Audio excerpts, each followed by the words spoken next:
going to just check questions and directions that were put to the officers regarding their right of reply.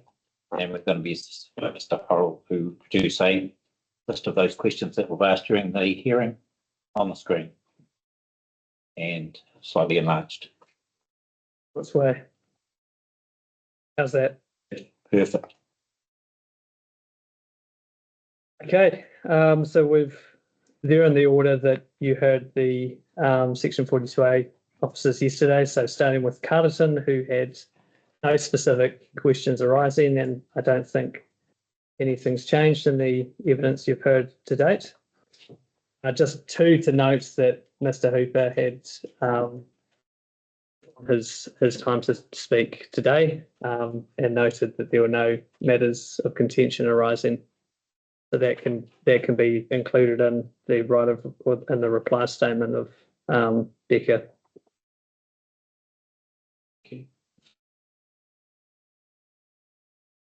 The South Wairarapa. Okay. Is there any long-term implementation plans for future growth in Martinborough and Greytown similar to the Featherston Master Plan? And confirming this, clarify if funding/budget is provided for through the existing annual and long-term plan. Just like operation of grammar, go, are there any long-term proposed or things proposed? At the top. At the top, instead of as Sorry, yeah. the grammar police. It's a very good thing.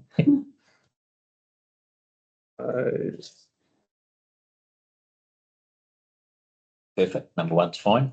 Just yell out, people. Number two. Actually, I would just say through existing, take out the existing, because they're just going through the long-term plan stage. So through existing and plan and long-term plans. Yeah. Sorry. Great.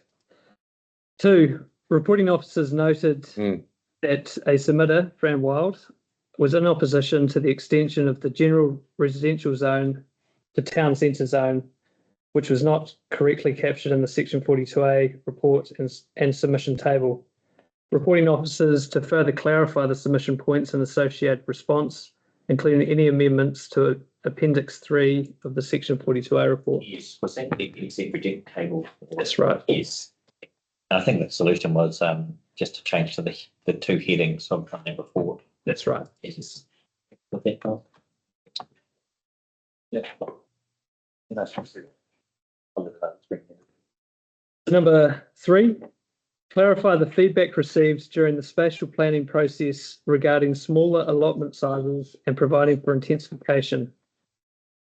And then the feedback on the spatial plan, is it? or I should clarify the South Wairarapa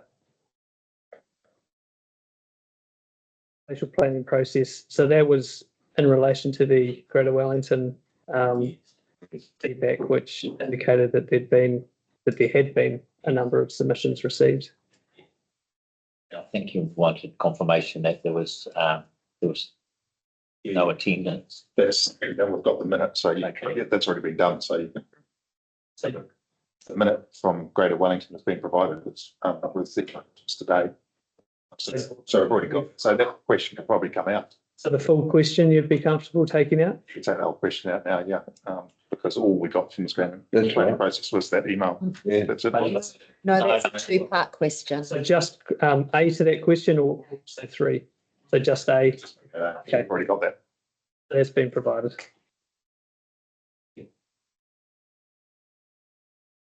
So then 4, provide the spatial extent of the future urban zone proposed for Martinborough and Greytown.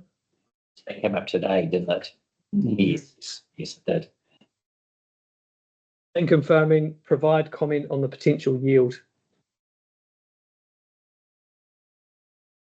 And then 5, provide a table for both Martinborough and Greytown that shows the net gain from removing the precinct, and that would be through infill development, and the theoretical loss of removing the future urban zone. Mr. Gorman. Yes, that's right. And through the Greater Wellington submission. And then just to note in that to consider different scenarios such as removing one future urban zone or solve the low density precinct. Provide any other relevant commentary to assist the panel, including an indication of how realised development capacity compared with theoretical.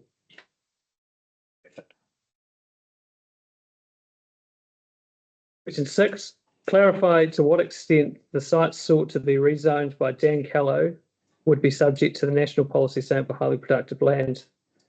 And clarifying this, confirm what LUC applies to the land. Yes, we couldn't quite see with the different colours on the map. That's good. Yes, thank you. That's Mole Street. Mole Street, yes. So that was all of the South Wairarapa questions. Was there any? It was the point that you raised regarding Dan Kello's submission on inline 42A. I noted alternative relief for future urban zones, Yes, but in his submission. it his was- submission didn't actually touch on that at all. So that must have just been a complete mistake on my part. So I'm happy to Clarify that. Yeah. but also to clarify that. Yeah. That wouldn't be supported either, or, Yeah, so the factual clarification and also an update on the Because there wouldn't, merits. yeah, so there wouldn't be scope because it wasn't in his submission for future urban. yeah, well, it wasn't in the submission. I stated in the 42A that he sought alternative relief. There was none in the submission. Yes. Which I mean, I think rules out that is considered. For completeness, you might want to go on a complete. Yes, but I know obviously we heard from the submitter and they were referencing that a future urban zone for such a small site, a structure plan, etc., wouldn't be appropriate. But yeah, happy to go into detail on that. But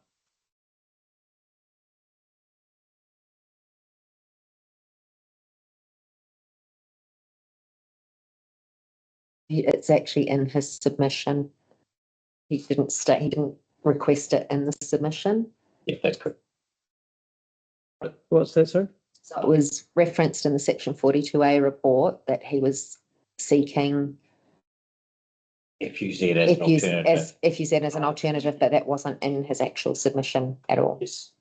So this would cover its preferred rezoning from the original submission. Yes. From June to.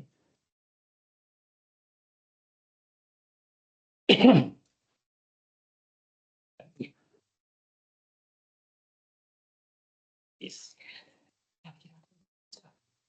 Yes. So moving into rural lifestyle. You answered this verbally, but we're just asking you to remind us in your right of reply what those three options. Yes, and I also gave myself a question that I inferred in my summary statement here. So, so confirm what three options as indicated in the section 42A and hearing stream 3 for providing sufficient lifestyle opportunities in Masterton. And then the second part of this is after considering the evidence presented by submitters, reconfirm the recommended option. So number 2, explain how the MPS HBL applies with relation to rural lifestyle rezoning, and specifically clause 3.10 of the MPS HBL. Yes, and how you get to 310, I think 3.8. 3.8, yes. I'll just make a reference. I asked for that question. What's that, sorry? I answered that question for you. Yeah, very good consultant. So number 3, the panel directs that the reporting officer confers with Ms. Blackwell for Gary Daniel to consider the merits and appropriateness of a further nuanced approach to minimum allotment size in the rural lifestyle zone. Provided there's scope, and I think this did come from a submission, didn't it, that you were responding? Yes. But that was something that I don't think we captured well. It might have been in B, but I don't. We'd work through it, whether how to go about that, given the submitters didn't attend this hearing. But I've attempted to in clause B consider how this would impact the other submitters. I guess to clarify with the panel whether they would want us to confer with those submitters as well. Not at this point. At this point, okay. we would make a direction depending on what came out of A and B. Yes. So just to clarify for A, consider the matters raised in paragraph 17 of the summary statement. Yes. There's also paragraph 61 of section 42A, i.e. a nuanced approach such as restricted discretionary status for subdivision between 1 hectare and 0.5 hectares. Yes. Remove that. You will have to have some cognizance of what the default activity status was notified at 0.5 before it was changed to 1. So presumably it went non-complying. And really nothing's changing other than the trigger for the allotment size. That's right. I guess context to that, which is something I'll need to talk through with Ms. Blackwell, is the purpose of a rural lifestyle zone is to have coordinated lifestyle development, and that's only achieved if you have very directive requirements on how that's achieved. So if you don't want to have, for instance, a couple 4 hectare lots and then a 0.5 and a 1 hectare, it needs to be continuous sort of development. So I guess the question is, would this undermine that ability of having, say, half the lifestyle in 0.5 and then half in 1? So it's wider than just ring fencing as a matter of discretion, stormwater control, which I think Ms. Was the submitter. That was Greater Wellington Regional Council, and Yeah, it was half a hectare. That's where the section size of town's 400. so that'd be 5,000 square metres. That's Oh, sorry. Oh, 5, yes, sorry. Yeah. It's a really It's a day. It's been a long day. It's been a long day. Yeah, so you might want to Even my refer. learned friend decided we didn't pick it up. I was half asleep, you know. Yes. Number 4. So number 4, confirm what national policy statement for highly productive land assessment was undertaken for the Wallace and Laffey property. Confirm if the assessment identifies all criteria of clause 3.10 would be met. 5, the panel directs that Mr. McDonald, so this was specifically for a submitter as opposed to the reporting officer, so that Mr. McDonnell for the Laffey and Wallace rezoning to confirm all relevant rules relating to the transport from Ardsley Lane and the transport subdivision and financial contributions chapters that would apply to development of the site. Mr. McDonnell, yes. And then just Share that with you. Yes, yes. and then I have added an A there for the reporting officer to provide any commentary to assist the panel, e.g. whether I accept it or not. And I guess the question is are those provisions in the transport subdivision and financial contribution chapters sufficient, or do they need to be added to in some way, given the uniqueness of the situation? State Highway 2, main thoroughfare, and a smaller local lane. That's the So that the bespoke rule for the small lane comes in the next point, doesn't it? yes. But not State Highway 2 stuff. Well, it's just whether there's additional controls over both access points needed, or whether we can just rely on the existing controls to deal with that. Did you want to clarify 0.5 to remove Ardsley Lane as the reference, but just transport to the site generally? Yes, it's not just Ardsley Lane. Yes. David, Yes. can I please be excused? Yes. Sorry. I've got 4 o'clock. Tom, I love my mates. Sorry. You should have mentioned it. No, we need to get through. David, I'm the same. Yeah. Thank you. That's fine. I'll need to talk to you. You want the dates, send them through. Yeah. I'll get back to you as soon as I get it. Thank you. Thank you so much. Thank you. See you guys. Yeah. Yes, so both Highway 2 and Ardsley.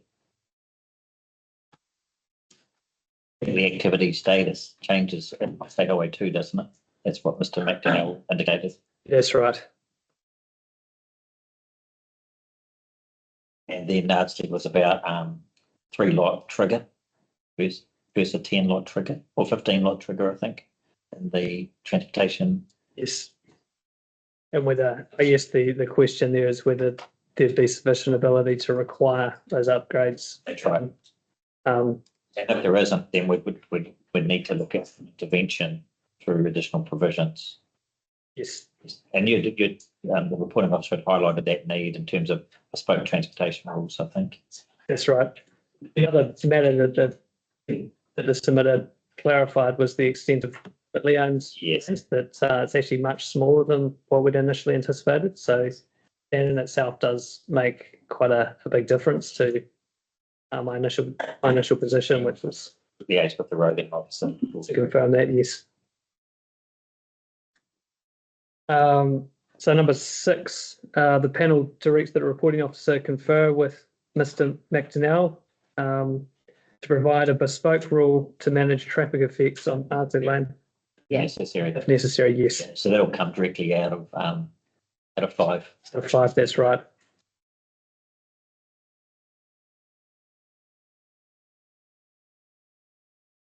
Number 7, provide a map showing the extent of land sought to be rezoned to rural lifestyle zone by Audrey Rendell and the properties of the further submitters in opposition, being those 2 further submitters that we talked to. Mr. Spillhouse was number 90, I think. Yes. And we just weren't too sure where Mr. Tidby was. There was a screenshot provided by Solitaire on the LUC zoning on those sites too. Yes. That was emailed through. Yes, just for the record, add that in. If that plan can also show the LUC classification.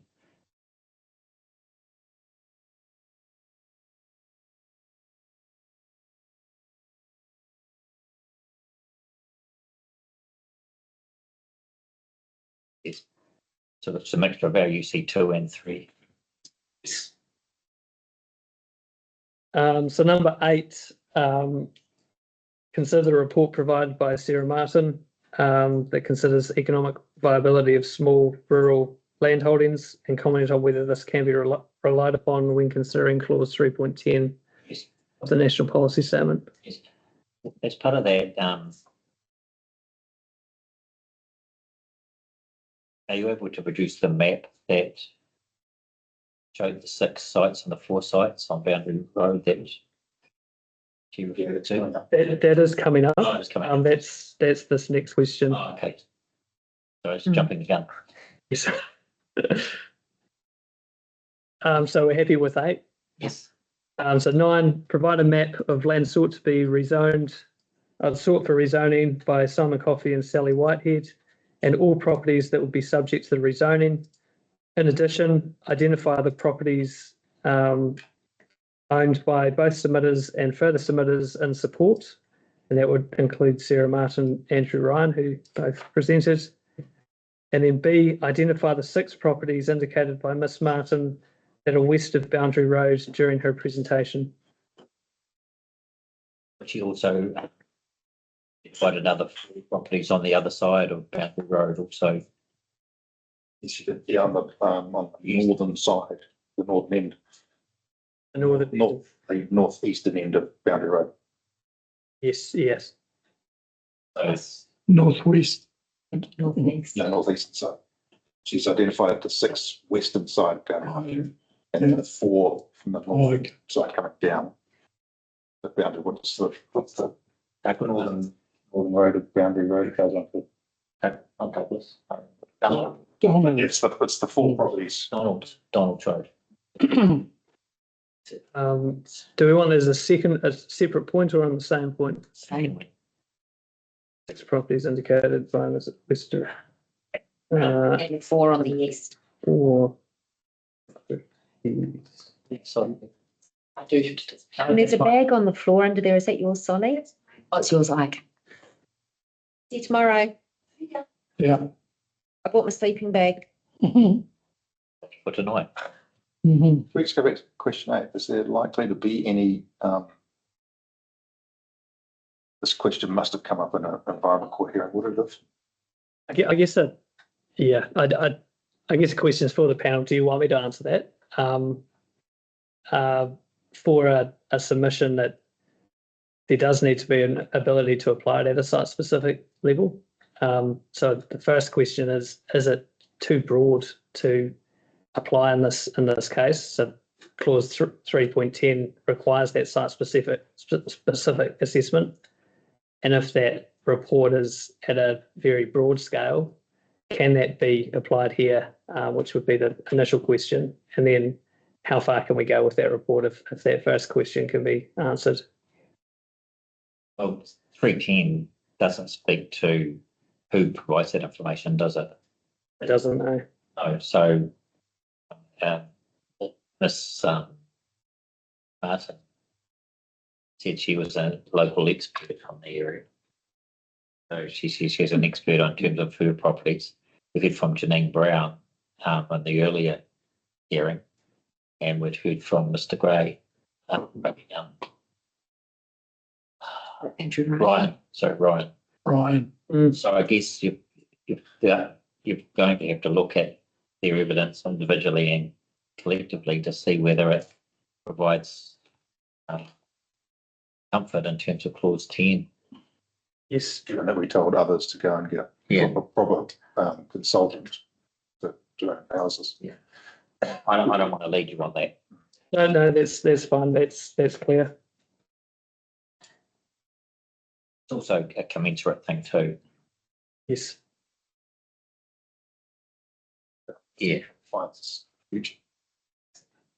So number 10 I've highlighted is this hasn't, I don't think this has been directly requested, and it may be something that the panel would want to direct themselves separate to this hearing. Yes.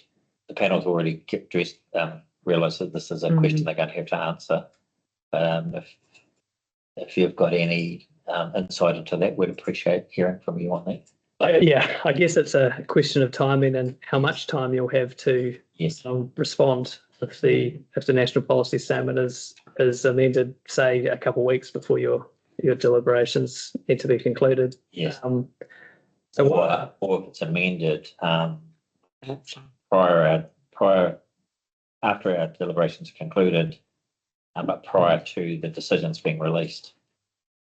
Yes. It's a legal question, actually. Yeah, it is. We might have to deal with that at the time. I guess what I've indicated is what we could offer here is commentary on all of the submission requests that have applied over LUC3 land. It's a good idea. And where there has been the main matter that's been the difference. Just a simple table. Yes. Yeah. Yeah, That would be really useful. That'll ring fence the quantum of the issue. That's right. Perfect. I guess just to note that there are other matters like the rural lifestyle zone extent that was reduced considerably that may be reinstated back to its full size if HVL3 wasn't included. But I think it's just the first thing where the matter's contingent on HPL. So Mould Street, not Mould Street, that's class 1 or 2. this one here. Noma Tower Road. Yeah. A couple of sites in that. Yes. Yeah. It's just treat that as a straight information exercise, if you like, without any commentary. Okay. And if the matter arises, we'll seek some legal advice at the time. That's fine. So that was all I had for lifestyle. Are we comfortable with those? You busy? Yes. Now into Marston's questions, which is a very short list, don't you? Yes. Don't worry. Can I ask the question whether that's to sort of be rezoned as lifestyle, whether the if we went to the 6 hectare, No. you don't see whether that would simplify it.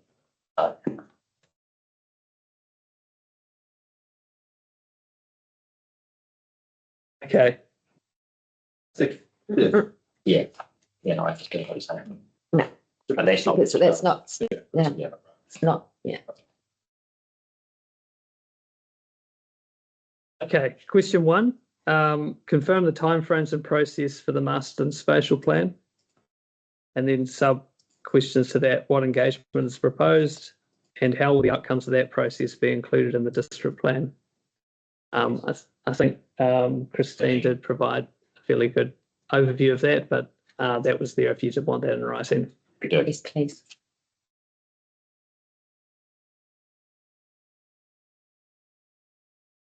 So 2, confirm the activity status that would be triggered for visitor accommodation under both zone options for 248 High Street.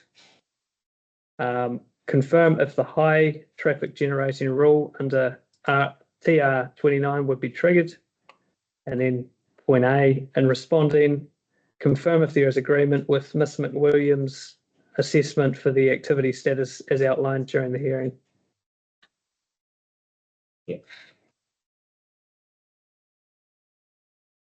Question 3, confirm the zoning of 248 High Street and surrounding area between the operative draft and proposed district plan.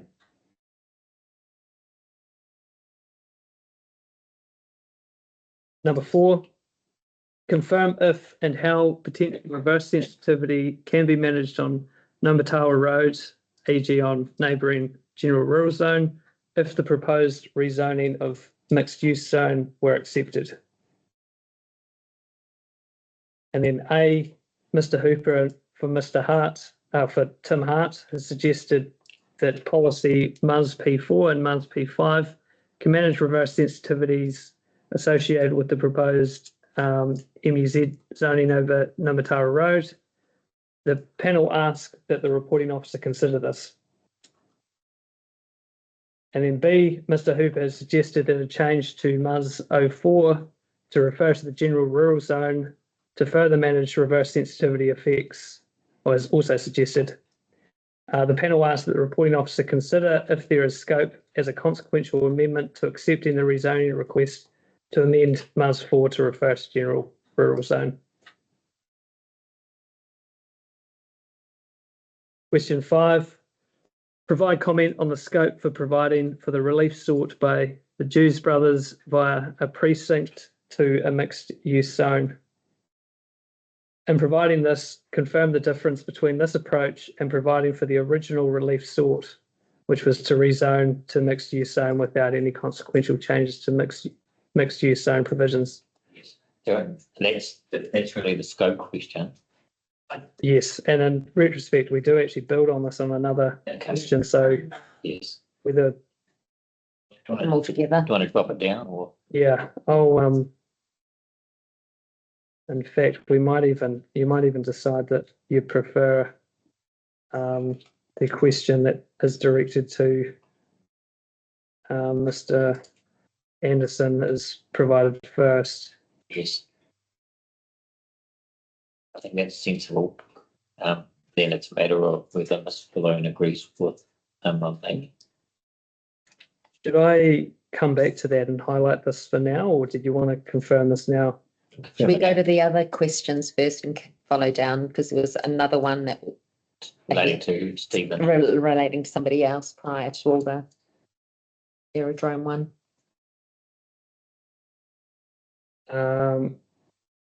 So Take- yes, there's a couple of these questions here. So we've got.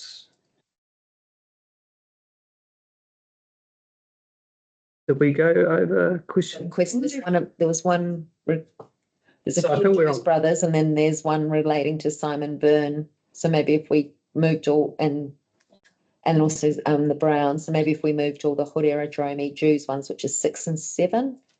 Okay, so it's just those two. I'll just. That one there was in relation to another submitter, but did have a aerodrome aspect. Okay. And now do we want to cover all of these questions now, or do we want to go? Let's go back up. Go back. Yeah. So back to question 5, I think we Yes. provide a table to indicate the land sought to be rezoned by Stephen and Judith Brown and the land supported by each of the further submissions in support or in part support. Yes. these are the MUZ.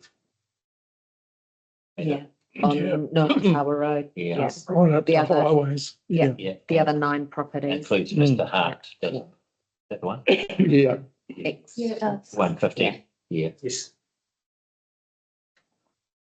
Wanting to understand what land was owned by the further submitters or what land further submitters were supporting be rezoned. It's just a matter of understand what the original submissions were, and then there were some further submissions in support, I think, wasn't there? Yes. Yeah, That's the submission. Yeah, I think it was even just context for the panel to understand. because it got a little bit confusing because we didn't have them all in one chunk, so it was kind of, yeah. Yep. More for clarity. A memory for us, I think.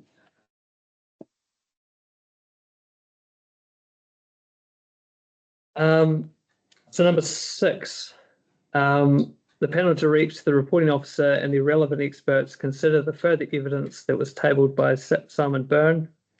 The panel encouraged the reporting officer to confer with the relevant experts of Simon Byrne, including Mr. Cummings, before providing their final recommendation.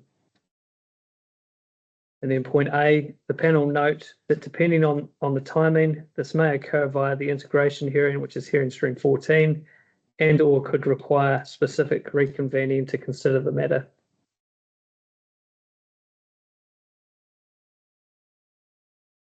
Number 7, provide comment on the limitations on development to residential development through the noise limitation surface and obstacle limitation surface that apply from Hood Aerodrome for the Ben Foreman property if the property were to be rezoned to residential.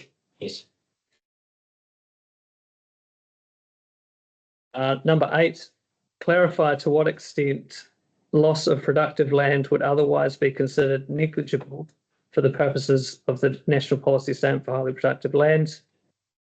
It should be clarified both the spatial extent of highly productive land affected by the rezoning request and the magnitude of the effect or loss when considering clause 3.10 of the NPS. One's a metric and the other's a judgment. That's right. Yes. So I guess in the context of, Because I think, Mr.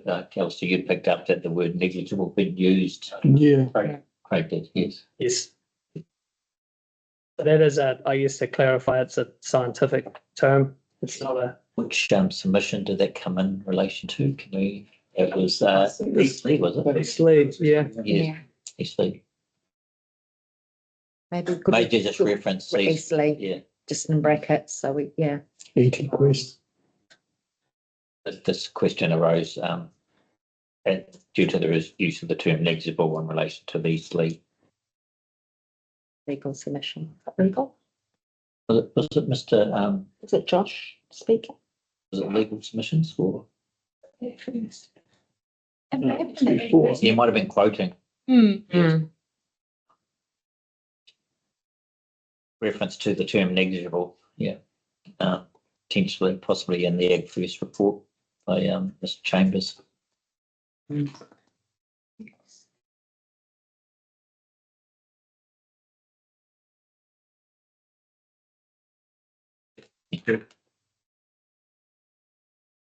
That Lovett one, we might need to move that so it goes back to the other lady's ones. It was actually in reference to the table that Ms. Foster put out, table 1, matter under the NPS HPL, the area number 1.1 on her table. That's what that related to. And also in Ag First. Yeah, so that was in reference to Ag Firsts. Yeah. What you've got is fine. Okay. ET quests. Yes, so the panel requests that Mr. Lovett for ET Quests provide the following further details to assist the panel. A, details of the investigation referenced in paragraph 9 of his evidence, including a graphic/map.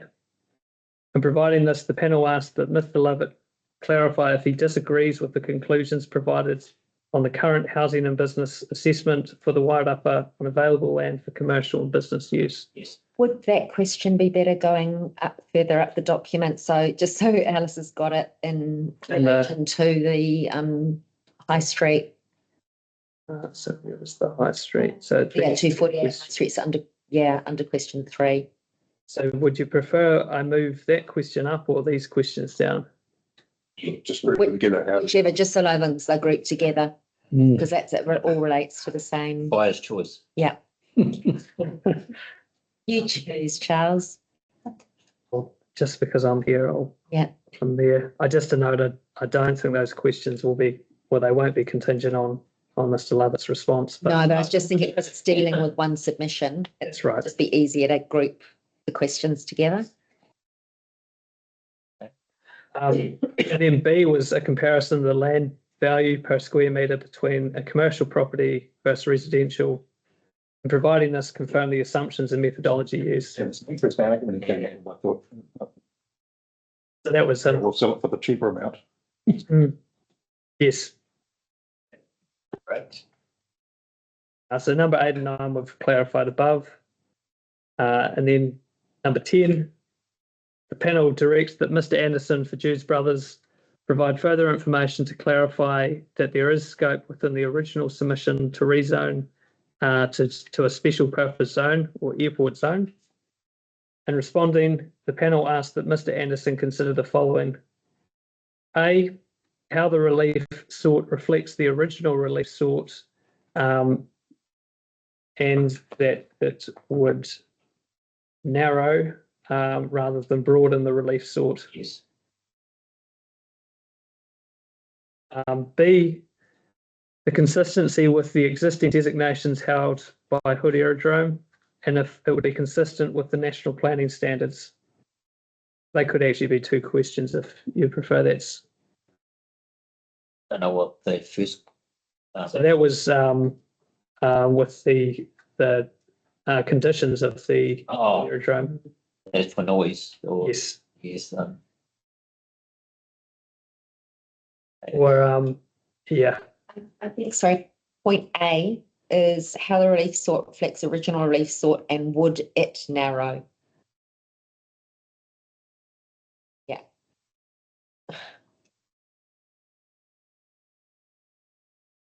These about noise, I think we need to say that for. See with the designations held by Hood Aerodrome, including aligning with the designation conditions for noise, and not impacting on the Hood Aerodrome operations. Yes. And I think it is a different question for some. And that's for the airport zone, is it, or is that? Yes. Yeah.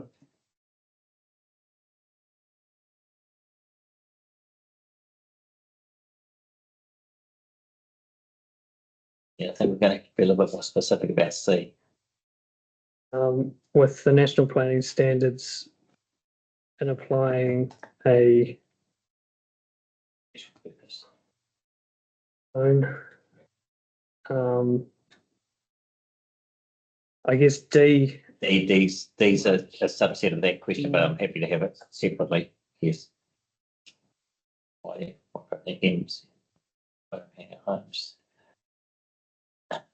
I guess that's MUZ and MUZ with precinct.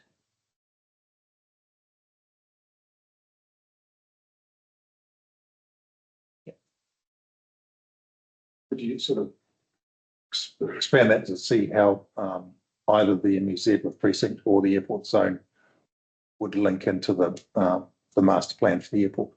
Which is the better fit for turning that into or assisting that turn into reality?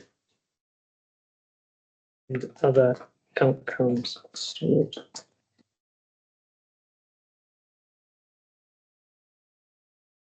Yes, given that the master plan covers both the designation and the non-designation. Is that captured? Yeah.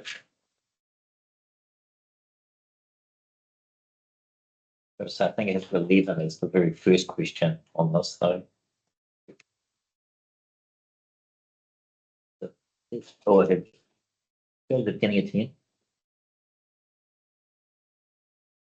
Yeah, well, it's TNA 11. Yeah, I'd take 11 out because I think you can answer that with all these other questions. Yes. So this one here was originally directed to Alice, but I think that further directions now superseded that. Yes, great.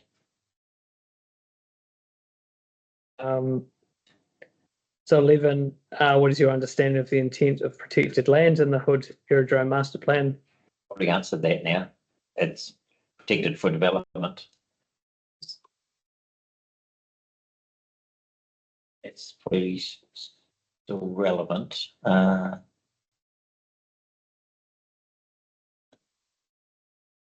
Where's the question on noise? Is it 10B? Yeah.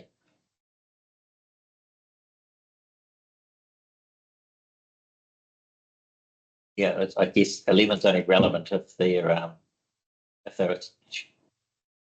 wishing to change.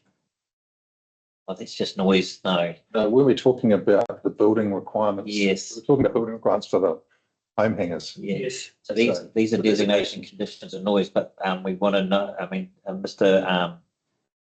McDonnell is relying on a noise standard in the district plan, isn't he? Yes. So. Yeah. Okay. I asked whether the things in the designation could be incorporated into the special zone. That's right. I think one matter. Line the two of them together. Yes, which one matter, obviously we couldn't is the no complaints covenants, which is. So we could about the the building standards that you should have. That's right. I guess 11 is in giving effect in answering B. Will there be any change to the noise standards in the district plan as they affect the area outside the designation? This is a very sensitivity issue, isn't it? The other thing they said is a sort of, I'm not sure if he meant to say it, he said, oh, there'd be no landing there, and I questioned him about helicopters. So whether or not there would be something, he said there will be no flying from the zone. So whether that's something that would need to be put into any conditions of that. If you say you can, then he said, oh, there'll be no flying, but that doesn't, helicopter's going to land there. It's still an aircraft. Yeah. So It's currently for Tom, but would you? or a drone. Yeah. So if one of the conditions is actually no flying from that zone, you can taxi in and out, but you can't fly. Yes. Yeah. I guess that's why I asked. You get a shift 11 up here.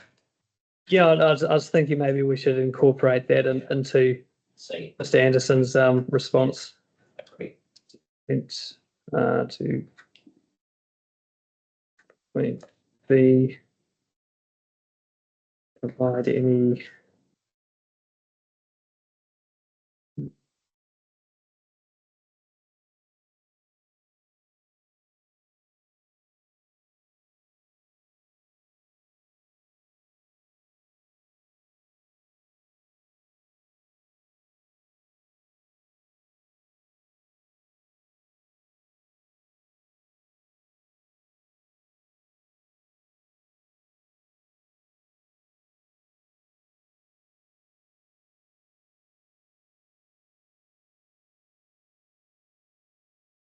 Mr. Madison referred to a particular standard in the district plan, which I don't, is different to the noise control boundary, isn't it? You say, I think he referred to noise R14. I thought it was NE 14, wasn't it? No. Oh, no. I don't have his evidence in front of me. Anyway.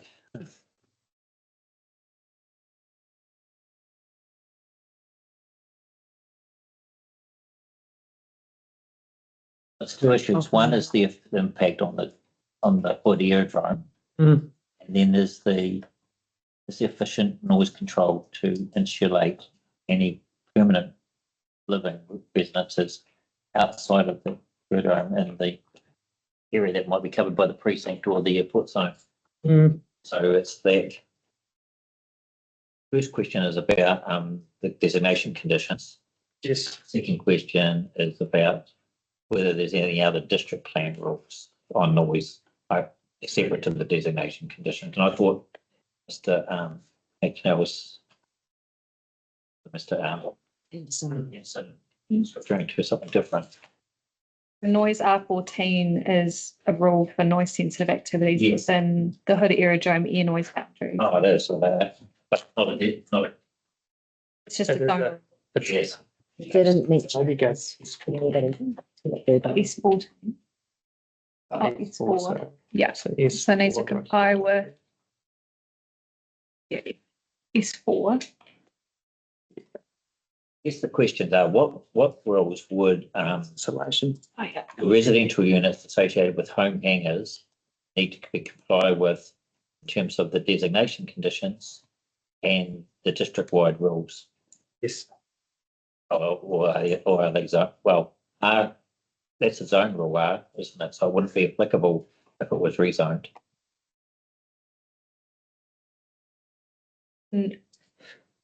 It's the noise chapter rule. Again, okay. What is it? What's the prefix? So it's in the noise chapter. Yes. R14 talks to So it doesn't have a prefix before R14. all zones, noise sensitive activities within Hood Aerodrome air noise boundaries, and it's permitted where it complies with noise S4, which is a standard talking to insulation.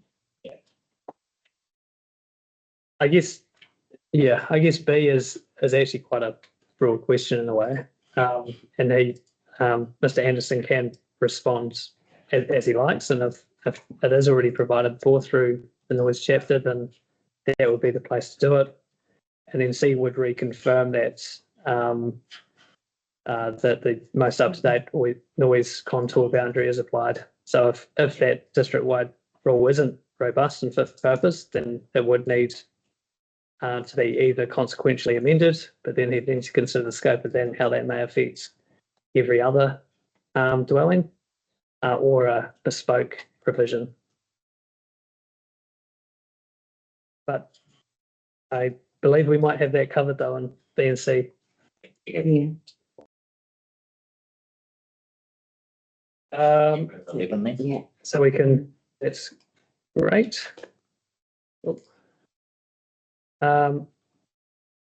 So then the E and F, were you satisfied with those ones? That was whether it is appropriate to rezone only private land outside the Hood Aerodrome to airport zones and not the aerodrome itself. There's no scope to do the aerodrome, but just want to make sure that there's no unintended consequences of having an airport zone that only covers non-operational.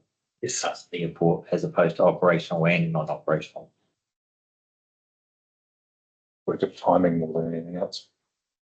Well, so, yeah, Thinking of it. they've relied on the designation. They chose not to extend the designation.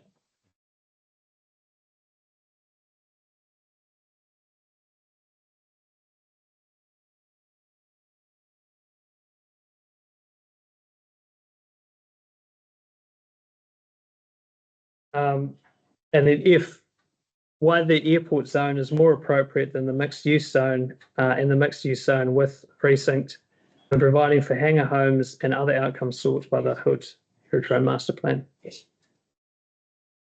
Only Eastleigh. You don't do anything but So I might just move this one. line operations from in that zone. What would be the question? Is it possible to limit within the rules, no takeoff or landing of aircraft from within that zone? He said, Or you've he just said we're mentioned not all going. your other. That should be still covered in B, as an activity that would be provided for and If you think he'll cover this I one, don't think so. That's the- just don't want to forget it. Okay, would you like me to make a specific reference to? Well, it's more so it doesn't get forgotten. And Yeah. the rules for the area, otherwise you're going to have, drones and helicopters and things that could land in a spot rather than a taxiing area. Yeah, the vehicle for doing that will be the designation itself as opposed to any zoning outside the designation. So I guess the question is, are there any controls proposed to limit takeoffs and landings Aircraft movements within the zone. within the Well, designation? takeoff and landings, not aircraft movements, because that would encompass taxiing. Of all aircraft. All aircraft.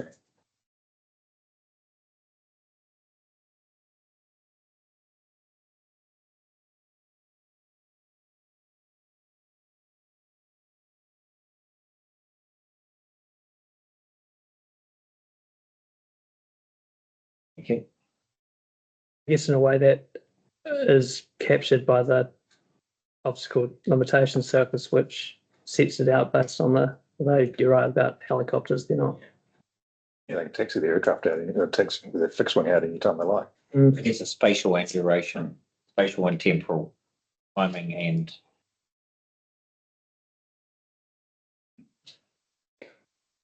Spatial and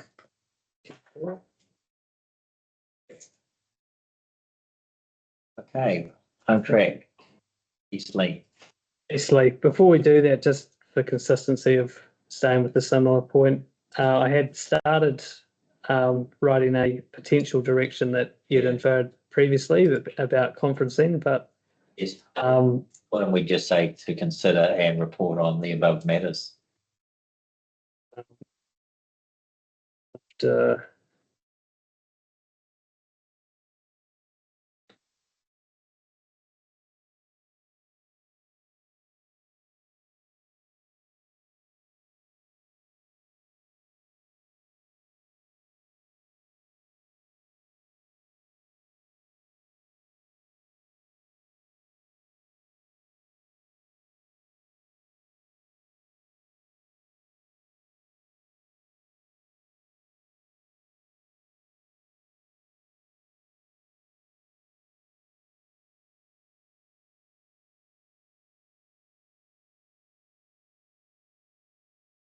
Is that question 10 or 11? this would be question 11. Just trying to copy it.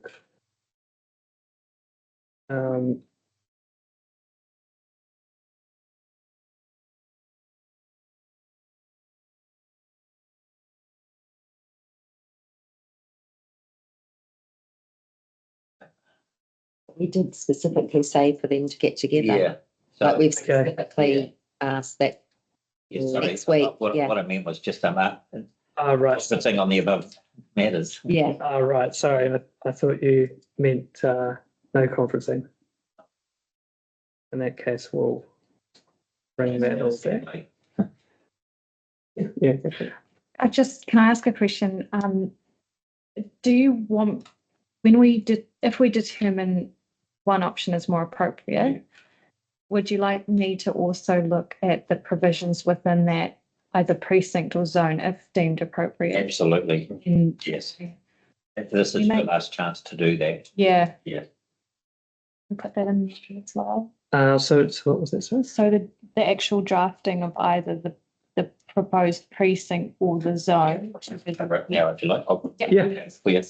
So the plan of direct conferencing between employment and so the appropriate zoning. In conferencing, the panel.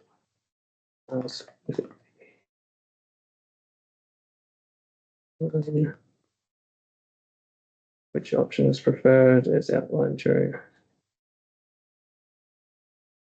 How they should be management. Also consider. To experts. Yes. What's after B? Anything? So provide a recommended Set of provisions. provisions Recommended option. Well, depends on whether you can agree on the option, I guess. And record.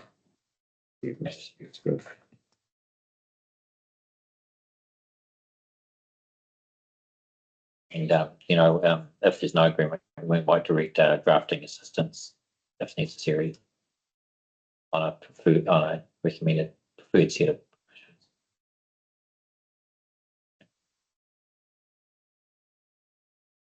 At 12. It's 12, after hearing the relevant experts for East Lee, provide an updated recommendation on the rezoning request. And providing this update, provide comment on the following. What is the appropriate zoning and or precinct that should apply? Generally. Um, And that's still a question that we're.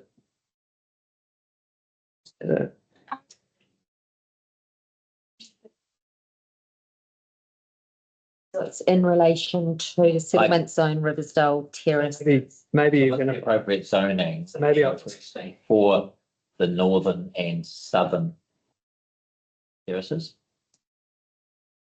Just the additional lots. I think maybe my intent there was just to cover all of the zones. The settlement zone to be across. Yeah. Yeah. But yeah, I can see that's probably actually a little bit confusing for Alice when she might come to respond. The table.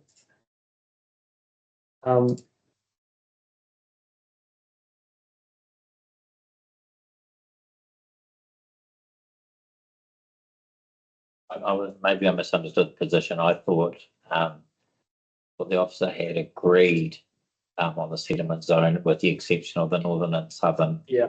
terraces, so. So it was, sorry to interrupt, just reading here. So that was agreed was the precinct. What wasn't, matters not agreed is relating to this table. So Alice, let me know if I've got it wrong. So it's the settlement zoning, on the following bit. So it's Southern Terrace, those 6 potential lots. Yeah, And on the Northern Terrace, the 9, or was it 10? yeah, sorry, I said Yeah. southern precinct, I mean southern terrace. Southern Terrace, so the 6 potential lots on the Southern Terrace shown with the red outline on plan 1, and then the Northern Terrace, which is actually 10 of 9. Yeah, Specific bits that Yes. don't. and they were outlined in Yeah. red, yeah, with the question. But the other ones had been agreed upon.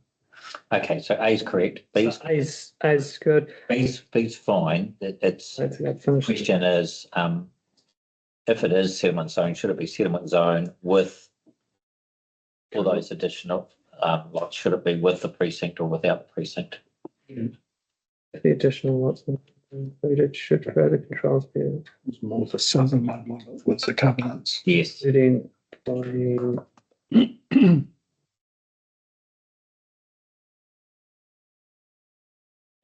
let's have a new C. Oh, no, sorry, what further limitation, if any? So delete C, sorry, delete C. no, sorry, delete the. Do we want a and. question, do we want Yeah. a question about, open spaces? Yeah, and create a new D. For open spaces. For the galleys, isn't it? What Alice's recommendation is now on the NOS zoning.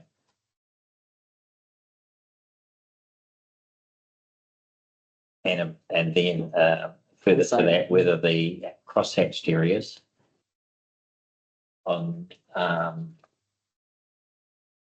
when was it? Middle, Southern, wasn't it? no, it was the Yeah, northern. northern, and there was a little bit. Area. There was a little bit in the other bit. So there was a little bit in the middle. And then there was that, so the cross hatching that didn't have the green over it. Should that be, GR, general rural or NOS? And that was attachment 3. Your-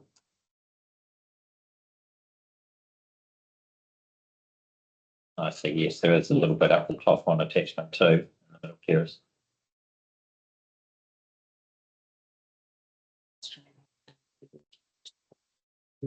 Was it?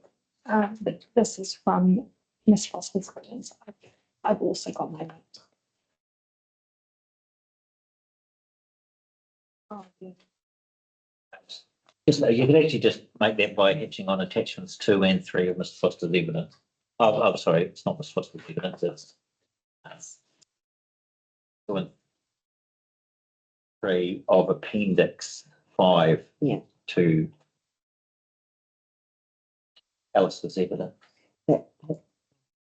Section 42A, which is Summary statement.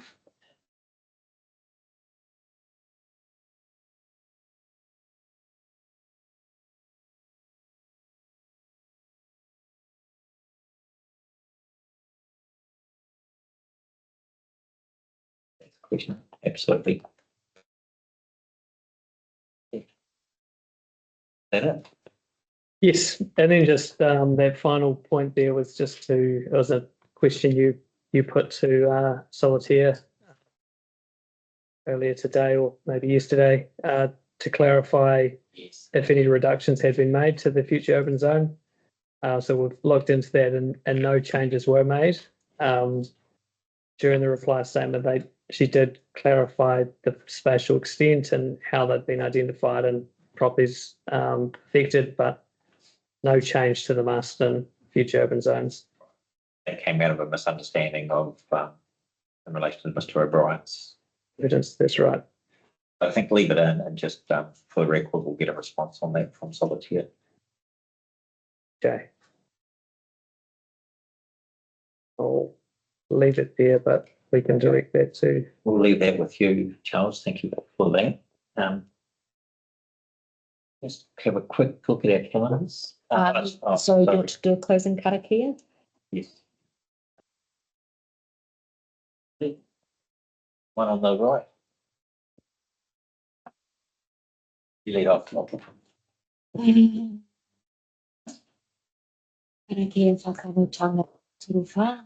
Kia whakareria te tapu. Kia wātia aia te awa. Kia turuhi whakataka ai. Kia turuhi whakataka ai. Thank you, everybody. The hearing is closed.